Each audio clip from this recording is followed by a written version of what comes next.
What's going on, y'all, and happy Wednesday. I hope everybody out there is feeling fantastic, and most importantly, I hope that you all are happy and healthy. Now, with all of that said, let's go ahead and slide on these topics, and the first thing I want to discuss is this Diddy situation. So guys, I was sitting back thinking, because we're all awaiting the verdict and the fate of Sean Diddy Combs, and on yesterday evening, everybody was getting antsy because we thought that the actual jurors came to a complete verdict, but come to find out, they only came to a verdict on 2 of the 5 charges. And so basically there's 8 predicate acts, right? And Diddy only has to be found guilty of 2 of those.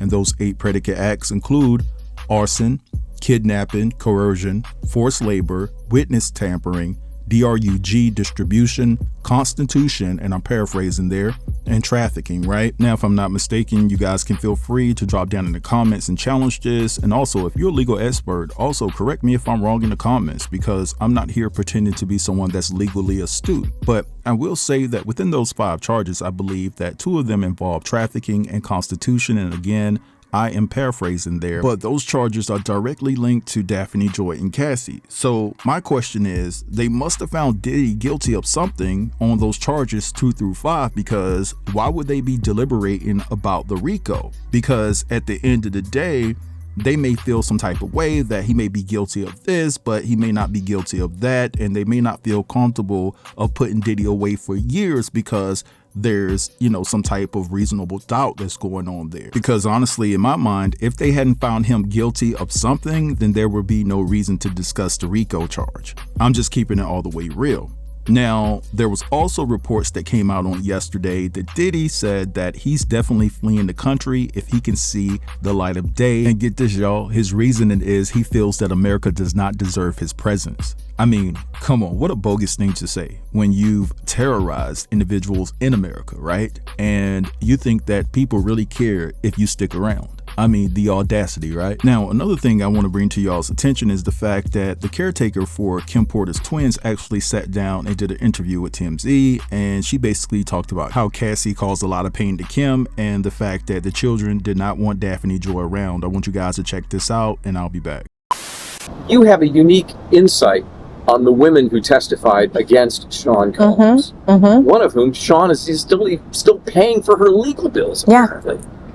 Tell us about each of the main players as you remember them and what your takeaways are on Cassie, on Jane Doe.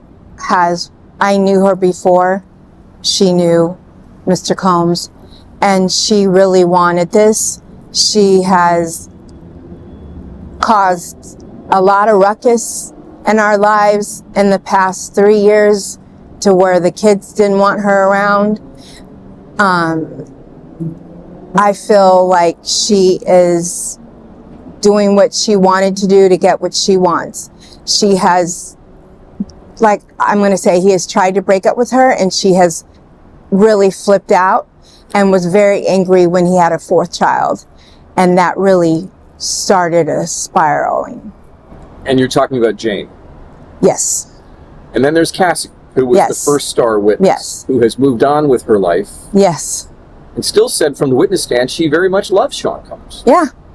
What do you make of Cassie's tale from the witness stand? I have had to deal with her for the whole time of the relationship because Kim, there's a picture of the 3 of them. Kim was still with him, and she was 4 months pregnant with twins. So there's a lot of things that weren't told and didn't come out in that my friend went through, and the hurt that she caused. I am very disappointed in a lot.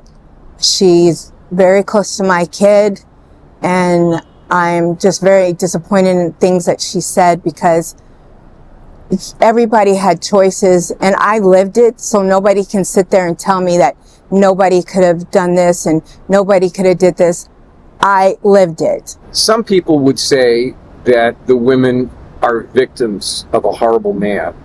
Other people might say that these women put up with horrible behavior because there was a payoff. How do you view it? I feel like this, especially with number 2, who I was very, very close to.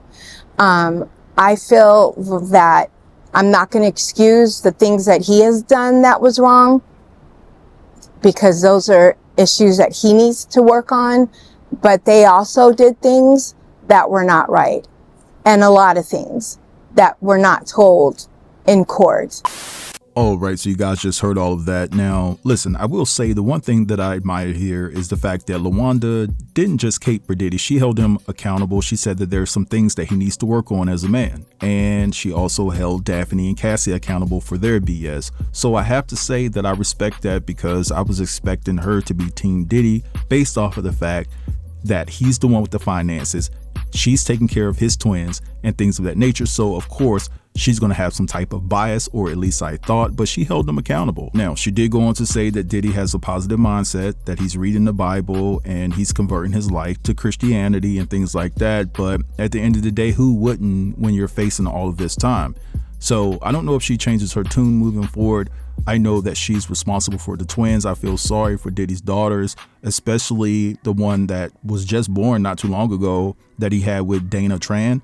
And so this is just a very sad situation for the children. I don't care what Diddy has done. At the end of the day, that's their father. And so they have a right to feel some type of way. Now, on the other hand, there are people out there that don't give a F, and they're justified in their feelings too, because Diddy has terrorized people's daughters. So I understand that dynamic too. But anyway, I want to move along and talk about something interesting dealing with Suge Knight and the fact that he came out and said that him and his homies, well, he didn't, but his homies, they basically smoked the ashes of Tupac. So basically Suge is saying that Tupac's mom wanted Tupac cremated, right? She didn't want a big time funeral or anything of that nature. And Suge says that he paid $1 million to make it happen. Now, I didn't know that it cost $1 million to cremate someone, but I don't know if he paid for some festivities and things of that nature. Could be true, could be false. But anyway, Suge goes on to say that the night Pac was cremated, that a bag with Pac ashes was passed around and the homies actually rolled it up and smoked it. And he says that the reason why he didn't smoke is because he was on probation. Now, Suge claims that you got to understand that it made sense because it was symbolic. You know, you want to keep a part of him, but I don't understand that. I really don't. I just find it to be disrespectful and cringeworthy, to be honest, because at the end of the day, you're supposed to honor this man in the most uplifting way. That was supposed to be your homeboy, and you're sitting up here talking in 2025 that your homeboys actually smoked his ashes. And you know, honestly, it's just hard to fathom right here the stupidity that exists within Suge Knight to think that it was okay to speak on that. If it's true, I don't care if it's true or not. To be honest, it's just idiotic behavior, in my opinion, right? And so there was other ways that you could have paid homage to your homeboy instead of saying or alluding to the fact that your people smoked him, rolled him up and smoked him, right? Today's YNs find that as a symbolization of disrespect, because when they go up against their rivals and they ended up deleting one of their foes, they're all on the internet or making songs saying they're smoking on that loud pack of Boo Boo, whatever his name is. You know what I'm saying? Because at the end of the day, they feel that that's the ultimate disrespect.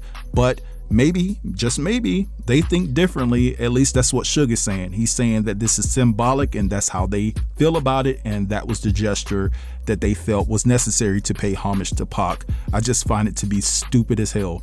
But anyway, I'm gonna let this go right here. I want you guys to drop down in the comments and let me know what you think about everything that I discussed within this video.